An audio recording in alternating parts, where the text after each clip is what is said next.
نحمده ونستعينه ونستغفره ونعوذ بالله من شرور أنفسنا ومن سيئات أعمالنا. من يهده الله فلا مضل له ومن يضلل فلا هادي له. وأشهد أن لا إله إلا الله وحده لا شريك له وأشهد أن محمدا عبده ورسوله.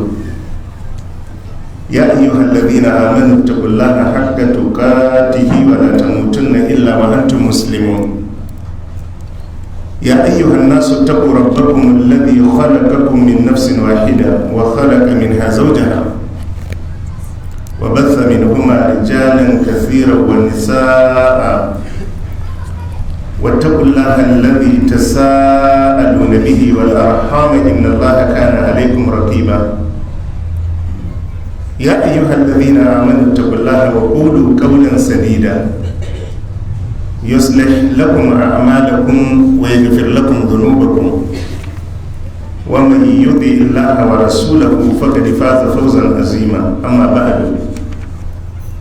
فإن أصدق الكلام كلام الله وأحسن الهدي هدي محمد صلى الله عليه وسلم وشر الأمور محدثاتها فإن كل محدثة بدعة وكل بدعة ضلالة وكل ضلالة في النار. السلام عليكم ورحمة الله وبركاته. وعليكم السلام ورحمة الله وبركاته. يوم رمضان hijirar annabi sallallahu alaihi wa alihi wa sallam tana 1442 wadda yau shi ne 13 ga watan hudu shekara ta 2021 miladiya. Allah cikin rahamarsa da tausayinsa da jin kansa ya sake maimaita mana watan Ramadan. Ba karamar falala ba ce, ba karamin jin kai ba ne musulmi ya wayi gari a cikin watan Ramadan. Sahabban annabi sallallahu alaihi wa alihi wa sallam wata 6 suke suna roƙon Allah ya ja kwanansu zuwa watan Ramadan. Idan Ramadan ya ƙare su ƙara wata 6 suna roƙon Allah ya karɓa musu ayyukan da suka yi a watan Ramadan. Allah mun gode, Allah mun gode, Allah mun gode. Wata dama ce Allah ya sake maimaita mana mu yi amfani da wannan dama. Wata dama ba za ta sake maimaituwa ba. Idan Allah ya riskar da bawa watan Ramadana yana mai imani to ya kasa kayansa ya siyar. Watan Ramadana wata ne na ibada. Idan aka ce wata ne na ibada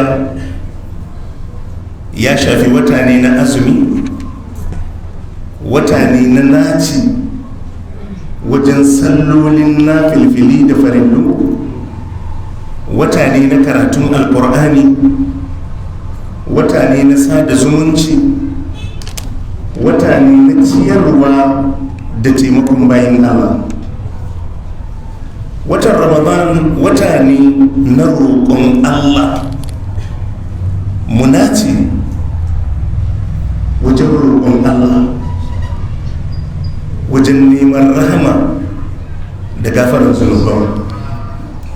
Mu dage wajen roƙon Allah ya yafe mana laifuffukan. Mu dage wajen roƙon Allah ya shirya da mu hanya madaidaici. Mu dage wajen roƙon Allah ya sadar da mu da gidan aljanna. Mu dage wajen roƙon Allah wa ƙasarmu da al'ummar. Mu dage wajen roƙon Allah wajen ya kawar mana da waɗannan musifu da fitintinu da suka addabe mu koma zuwa ga Allah, mu kaskantar da kai zuwa ga Allah. Allah mai tsananin tausayi ne ga bayansa. Inna Allah bin nasi la rahufur rahim.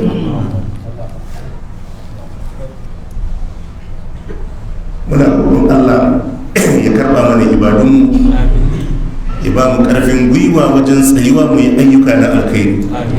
Idan mun ya karɓa mana, ya biya mana bukatunmu na duniya da lahira baki daya. Insha Allah za mu tashi a tafsirin alkur'ani na wannan shekara a suratul insan. Suratul insan sura ce makiyya, tana ɗauke da darussa manya-manya kuma masu yawa. Yana daga cikin darasin da suratul insan take karantas da mu shine tunasar da ɗan adam asalinsa. Tunasar da ɗan adam asalinsa. Surar tana karantas da kai kasan kai waye kai. Sanin kai waye zai baka dama ka yi rayuwa daidai da matsayinka. Sanin kai waye zai baka dama in ka kauce ma kasan ka kauce. Suratul insan ta ba da labarin yadda Allah ya fari halittar ɗan adam, da me aka halicci ɗan adam. An halicci zurriyar annabi adam alaihi salatu wassalam mu kenan daga mani, ruwan mace da ruwan namiji. Wannan mani shine asalinka, shine asalina, shine asalinki, shine asalin kowane ɗan adam. Wannan ruwa idan da zai taɓa rigarka sai kaga baka son inda ruwan ya taɓa jikinka, tare da cewa shine asalinka. Idan da zai taɓa wani tsumma sai kaga kana ɗaukan tsumman kamar kana kyamarsa, tare da cewa wannan abin da kake kyaman shine asalinka. To wannan ubangiji ya bayyana haka ne don ya nuna maka kai ba kowa bane, kai kanka kana kyaman abin da ya samar da kai.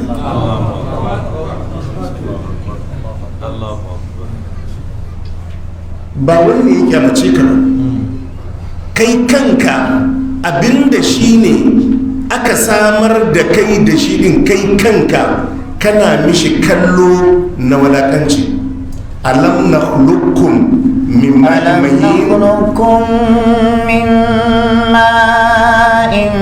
mahin. Allah ya ce alam nakhluqukum min ma'in mahin. Allah ya ce ban halicce ku da wani ruwa walakantacce ba. Ba wai ruwan wadakantacce ba ne, amma kuma kallon wadakantaccen abu kuke mishi.